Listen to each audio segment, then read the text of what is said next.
Hi everyone, it's me, Kim Forrester here with a little bite-sized thrive. This is a bit of a spontaneous video today. I wanted to jump on really quickly and talk to you about anger and well-being. And in particular, I wanted to talk to you about the relationship between anger and shame and embarrassment and how it can undermine our well-being. Now, I grew up in the 80s in a Western society. I am a woman, and I think that in general, people like me and others, of course, around the world have a similar relationship to anger in that we don't have a healthy relationship with anger. For me, when I become angry, I feel like somehow I am offending other people. I feel like I'm not being a nice person. I feel like I am failing at being a good human being. I had a little altercation just this afternoon here. It was a little altercation, but it was very meaningful for me. We're back in lockdown here in Singapore because a few weeks ago, some people here in the country decided not to follow the rules, and they actually perpetuated an enormous cluster of COVID cases. So we are back down in lockdown. I can't dine out. I can't go out with my entire family. I can't see my friends. So this afternoon, when I saw groups of people in my neighborhood brazenly flouting the rules and meeting in large groups without their masks on and breaking all the rules the government has asked us to follow, I got angry. I'm over it. And I got so angry, I actually went over to these people and told them, I am angry with you. Your choices and your behaviors are affecting my life, and I'm tired of that. And I took photos of them and I said, I'm reporting you to the social distancing police here. And even as I say that, I'm filled with such shame and embarrassment. Oh my word, I sound like such a Karen, right? But the fact is that when I came home, I actually had to process through that anger. I had to process through the shame and the embarrassment and that sense that, oh, I've stepped out of line by expressing my anger. There are three reasons why I felt really bad about expressing anger. Firstly, I'm actually a foreigner here. I'm a guest in this country. And when I was talking to these people who are residents of Singapore, I knew that there would be a judgment back at me about me being a foreigner and how dare I tell them what to do in their own country. And I totally understand that. But that was one reason that I felt bad afterwards about being angry. The second one is I do live in a culture where outward expressions of anger are frowned upon, right? In many Asian cultures, you won't see people openly expressing their anger because it is about social harmony and passiveness and making way. That is what is valued highly in society. But thirdly, and most importantly, I was ashamed and embarrassed because I don't have a great relationship with anger. And as I say, I felt I had failed. I had somehow cracked as a human being because I got angry and then I allowed it to compel me to behave and to speak in certain ways. I won't be alone. I know many of you probably have a really awkward relationship with anger as well. So I wanted to speak openly with you about it and say, what do we do about this? Anger is such an incredibly powerful and important feedback mechanism in our lives.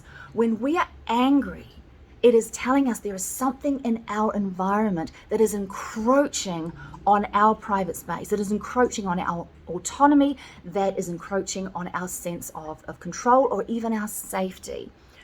When we are angry, it shows that there is an injustice or an imbalance somewhere in our environment. So it is really powerful and really important for us to be able to accept that anger, to allow it in, to hold it closely, and then use it really wisely and constructively. What do we do when we are angry and we don't know what to do about it? Well, the first thing I would say, this is what I've been working through this afternoon, is self-forgiveness. Forgiveness is the act of accepting that life has said no to you. And that way, what that means for me, self-forgiveness, is that I would rather that I wasn't angry with other people for breaking the rules. I would rather I would choose, if I could, to be the kind of person who can just turn a blind eye and be fine and be thankful for anything else other than what the thing that's upsetting me. But at the moment, I don't have the emotional capacity to be that way. Life has said no to me. And because of that, I really am working through forgiving myself for being in an emotional space where my anger needed to be expressed.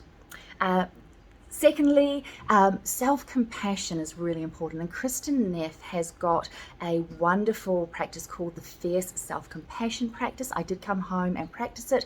The first thing you do, shoulders back, hands on hips, chin in the air, a power pose. When you change your posture, you change your psychology, right?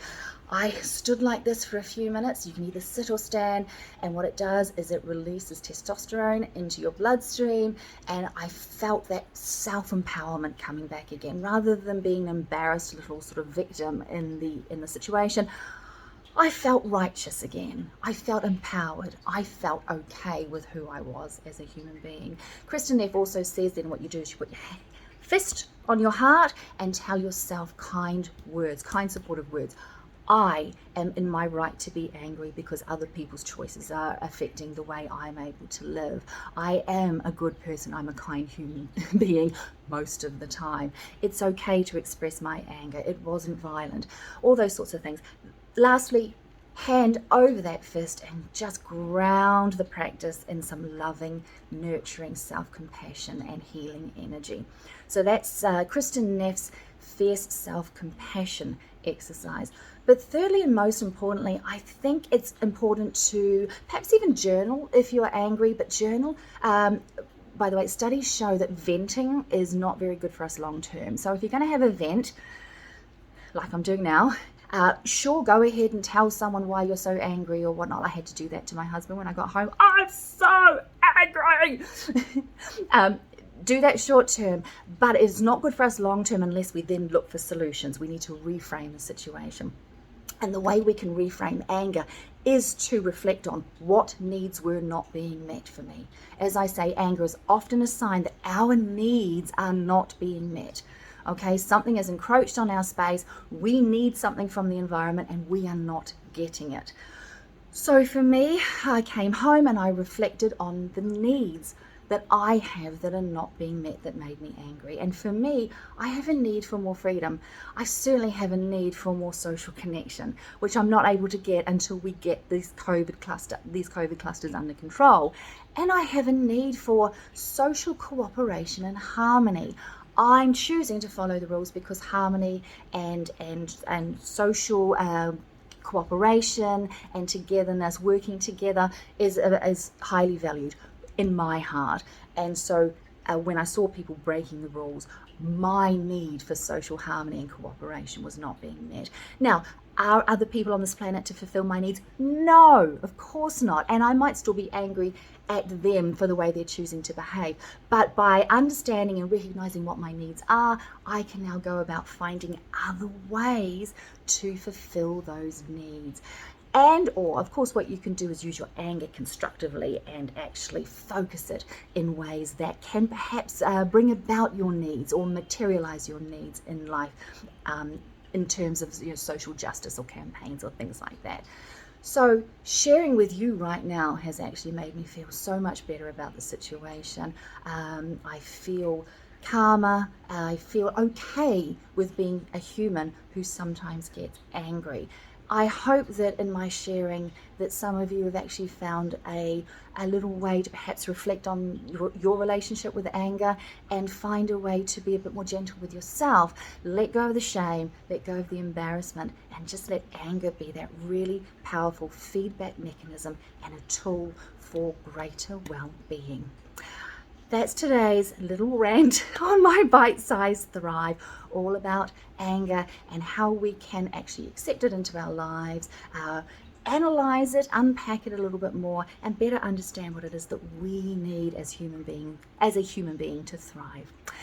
Take good care of you. As always, I offer private consultations. Head to kimforrester.net if you have got anger issues you want to talk through. If you've got something on your mind that you'd love to have some clarification around, that's what I'm here for. It's what I love to do most. In the meantime, I'll see you on the next Bite Size Thrive. Bye.